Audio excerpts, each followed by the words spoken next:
Hey, kia ora. Helen Brahms here, coming to you live from Surprise in Arizona. Hope you're having a super fantastic sparkling day. Welcome to Before the Dirt Nap podcast number 1822. Shake it up Saturday. We get to cross that one off. And we're only 4 days away from episode number 1826, which will be 5 years of doing this on a daily basis. I can't believe it's been 5 years already. But anyway, so Shake It Up Saturday, what's that all about? Shake It Up Saturday is when things don't go as planned, you do something out of the norm. It could be that you decide to go for a drive somewhere that you've never been before, go visit a little town that's close by or another city. Just do something that you haven't done before or haven't done for a long time. My Shake It Up Saturday was I got to have breakfast. I got to meet with a friend for breakfast who I haven't seen in probably 2 or 3 months. And we just sat down and had a great catch-up session. It was nice. Sometimes we talked business and all that. We didn't talk business at all. It was just like funny stories and a lot of laughs, a lot of laughs. What was that? Yeah, there was a lot of laughs. There was something that I was supposed to say and it came out completely different and it just set us off. And the poor waiter, Eric, he was awesome. Yes, Eric was our waiter today and he was awesome. We actually went to Denny's and I haven't been to, and I said, and she said, well, let's meet at Denny's. I'm like, I haven't been to Denny's since like November, December of 2018. And I said, the last time I was at Denny's, it was the very first time I took myself out for a meal after Brad had passed. Sorry, 2017, November, December 2017. And because Brad had passed in the September. And I said, it was the first time I took myself out for a meal since Brad had passed because I was too scared to go into a restaurant and sit by myself and eat. Now, to put this into context, I have done solo travel when Brad was alive. There was times that I went away off a weekend, events and things like that. I had no problem traveling by myself at that point. And Brad was always on the other end of the phone if I needed him, a text message away, whatever. And when I was away on those weekends, I was taking myself out to eat, not a problem at all. And so, and that's what kept out. Look, I'm used to going out and eating, but I can go and eat out by myself. I have done this before. It's not a problem. Yes, there was a problem this time because Brad wasn't on the other end of the phone. And going through the grief process, grief is one of those weird things. I really hate grief. Grief is one of the, and those who have been through losing a spouse or a loved one or a partner will totally and utterly get this. Grief will hit you out of nowhere. You can be walking down the street, you get a smell that is familiar to you. You see something that a smell that is familiar to you that reminds you of your lost loved one. You will see something that reminds you of that person. You may hear something that reminds you of that person. It doesn't matter. You could be in the middle of the supermarket and all of a sudden your song comes on. Like the song that Brad and I danced was one time I was in a supermarket and our wedding song came on. And I was like, I'm out of here. I actually abandoned my cart in the middle of the aisle and fled. Fortunately, it was just all the shelf stuff because I had learned years ago, you do the shelving stuff first as quick as you can, then you spend your time walking around the outside. Or is it the other way around? Spend your time walking around the outside, then just quickly get it. But anyway, I didn't have any refrigerator stuff. I just abandoned the cart and got out of there. So I could go into the car and break down. And I think that was part of the fear of going out to dine by myself because Brad and I had always gone out together to eat, except for if he was away for work or up in LA with his mom, or if I was away for whatever reason, then, I would go and dine out by myself with no problem at all. But now there was a change in that, in the fact that Brad was now gone and anything could happen. Grief could strike you at any time.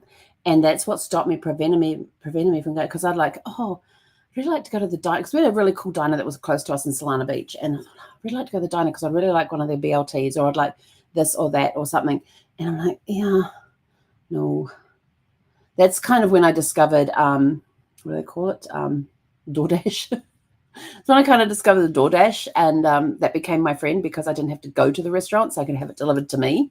And then I was out driving one day, and it was like 2:00 in the afternoon, and I realized I hadn't had lunch. Now, I was only like a mile from home. All I had to do was at the next light, take a left and go down, and I would be home in like less than 5 minutes. And so I'm sitting at the light there, and I'm in the lane to go straight ahead. And like I said, I could have gone left and gone home. And I look up and there's a Denny's sitting on the opposite corner. And I'm like, oh, Denny's lunch. Yeah, that'll do.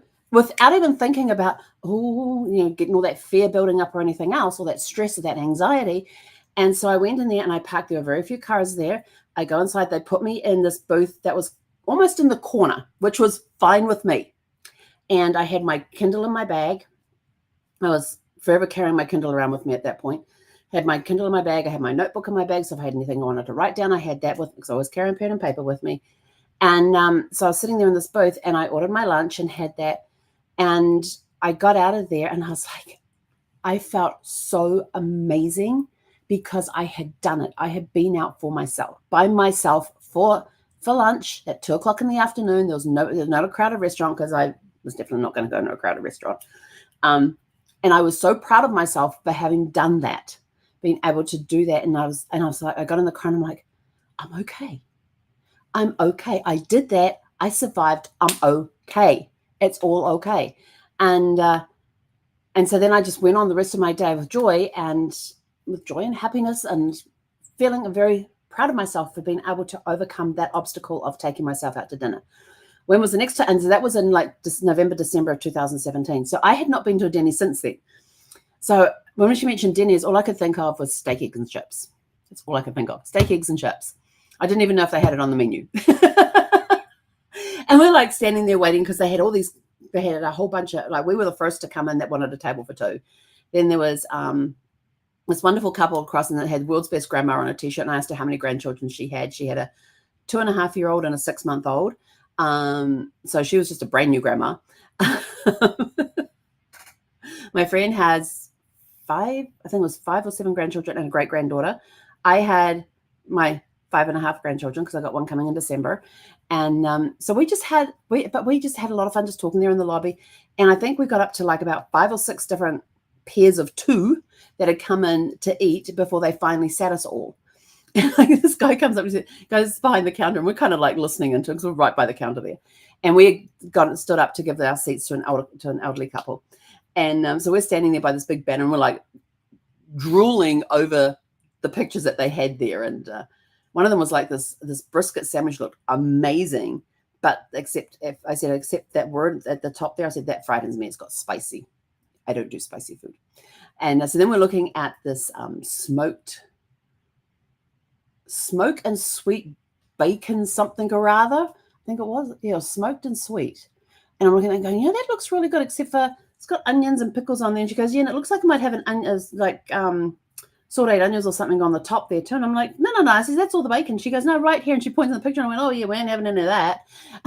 So we're just like pulling apart the pictures.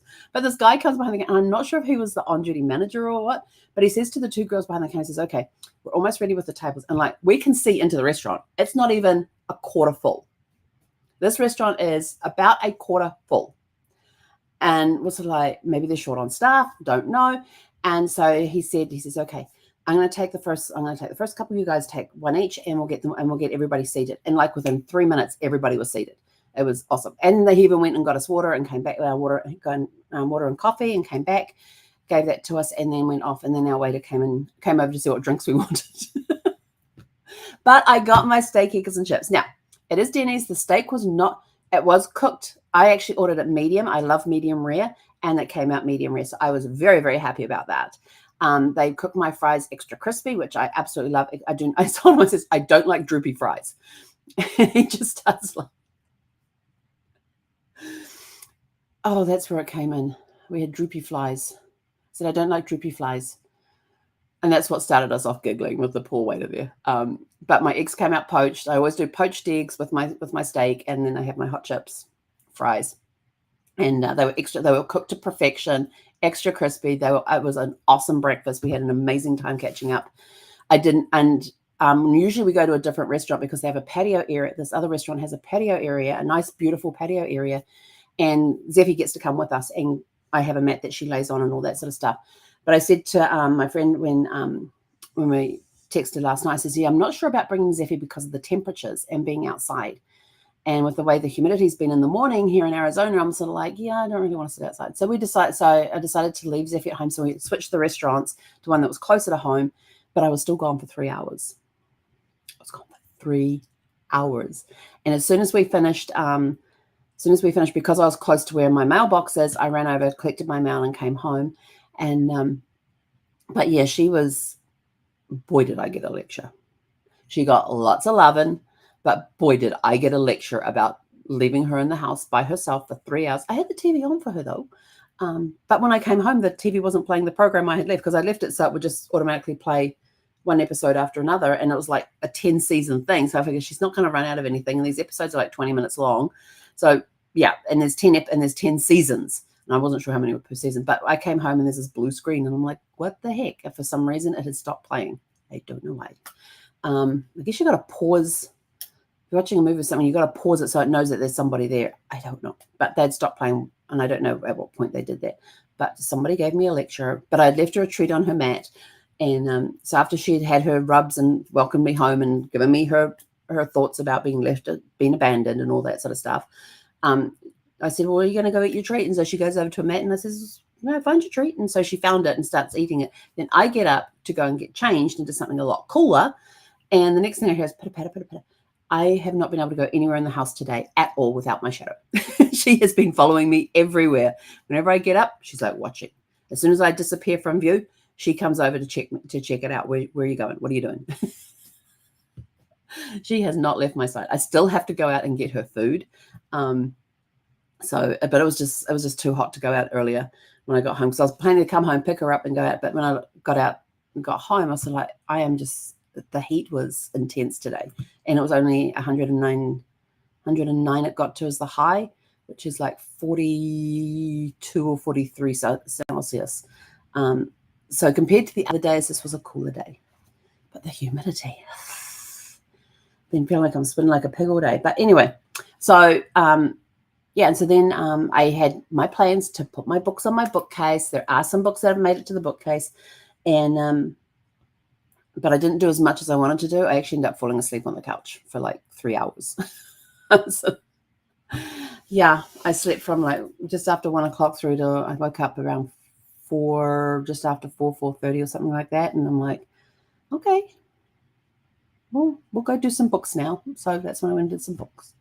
But anyway, I have an announcement for the Love to Read group, and I'm going to be putting a poster to the group as soon as this is done. But we have our first book, and we have our first tentative date for our discussion. I'm still waiting on dates from somebody else, because there is for my mastermind group, because we have a Saturdays that we do, but I don't see the September dates out yet. So this is a tentative date, but we will tentatively be meeting the 7th of September, possibly the 14th. So the 7th of September is the first Saturday of September. And if I don't have my other meeting on that day, then actually we could make it that day. I'll just make it later in the afternoon. So yes, the 7th of September, we're going to have our very first meeting on Zoom to discuss our very first book. And our very first book is one I got a while ago, and I haven't been able to sit down and read it because I've got like 5 other books on the go right now that I'm getting through so that I can read this one, because I'm eager to read this one, and I'm about to finish one of my books, so I need something to replace it with. So I figured, oh, well, we could just make this our first book of the month. So the first book of the month is now I can't even read.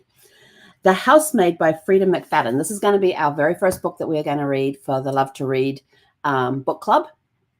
It is about a housemaid, a live-in housemaid, and what she sees and things that happen in the house. And it says here on the back, "Welcome to the family," Nina Winchester says, as I shake her elegant manicured hand. I smiled politely, gazing around the marble hallway. Working here is my last chance to a fresh start. I pretend to be whoever I like. I can pretend to be whoever I like, but I'll soon learn that the Winchesters' secrets are far more dangerous than my own. Sounds intriguing, right? Every day I clean the Winchesters' beautiful home top to bottom. I pick up their daughter from school and I cook a delicious meal for the whole family before heading up to eat alone in my tiny room on the top floor. I try to ignore how Nina makes a mess just to watch me clean it up. How she tells strange lies about her own daughter, and how her husband, Andrew, seems more broken every day. But as I look into Andrew's handsome brown eyes, so full of pain, it's hard not to imagine what it would be like to live Nina's life. The walk-in closet, the fancy cars, the perfect husband. I try on one of Nina's pristine white dresses once, just to see what it's like. But she soon finds out, and by the time I realize my attic bedroom door only locks from the outside, it's far too late. But I reassure myself, the Winchesters don't know who I am. They don't know what I'm capable of. And I thought, ooh, that sounds really cool. So this is I actually bought this book a while ago because I had seen it recommended so much to be read. So this is going to be our first book in the Love to Read book club. So if you want to find us, just go to Facebook group and type in Love to Read book club. It's got you'll see it there. It's Love to Read book club is what it's called. And so this is going to be our first book, and we will be talking about it on September the 7th. Time to be determined, based on if I have a meeting that morning, then it will be an afternoon meeting. If I don't have a morning meeting, it's going to be in the morning. So, but you'll be warned in plenty of time. So this is our first book. It's, let's see, 325 pages. So I'm looking forward to reading this. I've heard really good things about it, and I like to write up about it. So I'm looking forward to reading it. So if you want to join us at the Love to Read book club and come and discuss this on the 7th of September, please go to our Facebook group on Facebook, the Love to Read book club, and sign up. And yes, you will be asked questions when you request to join. And this is so that we can see what type of books that you like, so we can get a good look to see who's in the group, what type of books they like to read, which will help us with further choices for the upcoming months with what we're going to read each month. And there will be a mixture of fiction and nonfiction books, and they'll range from biographies to memoirs to self-help books to fiction books. And in fiction, we've got mysteries, we've got thrillers, we've got fantasy, sci-fi. Yes, I may even read some sci-fi. If I have enough members who enjoy sci-fi, we're going to put a sci-fi book in there. That's why it's important that you answer the questions when you request to join the group. Please answer the questions that are there, because it helps us determine how many people want to read just a general nonfiction, general fiction, how many want to read a sci-fi, how many want to read fantasy, how many want to read women's literature, how many want to read a thriller, how many want to read a mystery, that sort of thing. So we can determine, so it can help us with our choices of what books we're going to be reading each month. So please fill in those questions, because it is actually required. And if you don't fill in the questions, you won't be let into the group. It's as simple as that. So please do that. And with that, 7th of September is going to be our first meeting. Housemaid is our first book. Come join us in the Facebook group so we can sit and discuss the book on the 7th. And I even found Create the Life You Love bookmark. I found it when I was unpacking a box with books in it. A strange place to find a bookmark in a box of books. Go figure. But it's a nice leather one, and it's called Create the Life You Love is written on there. I don't even know where this came from. So usually I get gifted bookmarks. This might be one of the ones I went and read because I couldn't find my other ones. They're usually in books. But anyway, so that's it from us for today. Go out. What shook up your day today? Do you have anything that you did out of the norm today that you don't normally do? I had to see what the heck is the humidity in here, because it's like, I feel like I'm living in a sauna right now. This is very humid. It says only 16% ideal humidity. 16% I can go walking. That's not a problem. It's currently 108 outside, but feels like 106. 42 degrees Celsius. Yes, so it's going to be warm outside. But yeah, we're inside here. We've got fans going. I actually dug out a couple of fans yesterday, cleaned them all up. I've got one going in the bedroom, made it a lot more comfortable last night. I've got one going in the family room, made it a lot more comfortable to sit in there and have the you made it a lot more comfortable to sit in there this afternoon with that, because we've been slowly increasing the temperature during the day in the house with the AC. We've got the house fan on. We've got the AC turned up a little higher. Well, actually, hang on, we've got it lower. We've got it set to like 77, I think it is. 77 or 78 degrees, which that's on the high side of comfortable. That's on the high side of, just in the uncomfortable stage for me. But yeah, we're going to go for a walk, and then we'll go over and get Zephy some food. And that's us for today. So go out, have a super fantastic sparkling evening. It is Sunday tomorrow. It is my day off the computer. In fact, I had to go on the computer earlier this morning to look something up, but basically I've been off it the entire day. I love unplugging for a day. If you can unplug tomorrow for the day and just come on to watch us for the podcast tomorrow night, that'll be awesome. So unplug for a day tomorrow. Just do something that doesn't require you being on your phone. Okay, taking pictures or finding directions on your phone is okay. Surfing your phone, playing games, looking through your social media and stuff. Try and unplug from that for a day and see how much better it makes you feel. But anyway, we're out of here. Go out, have a super fantastic sparkling evening. We'll catch you guys back here tomorrow.